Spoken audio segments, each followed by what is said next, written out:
Weh, kau turun malam minggu tak? Aku nak turun malam minggu. Tapi masalah setiap kali aku turun, motor aku punya grip ni licin kau tahu tak? Aku dah serabut dah kau tengok ni. Licin kau awak tengah main super pound terlepas. Macam mana?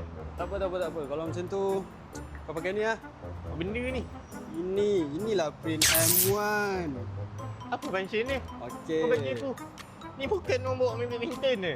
Okey, satu tak licin. Tak licin. Dua, dia serap peluh. Serap peluh.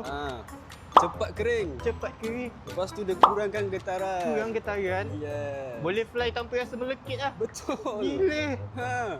Okey, kau try pasang dulu. Kau nak kali hitam ke? Hitam bosan lah. Nak kali lain. Pink ada? Kau nak pink? Boleh. Dah siap lah? Dah. Satu juga pakai bang?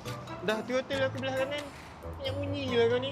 Tapi dalam pack ada 3 lah. Masalah throttle aku belah kanan. Tu belah kiri kalau tergelintir macam mana? Ha. Botol lah sodap siau. Kan? Hei. Baru aku boleh fly. Nak test. Aduh kau elok kau tengok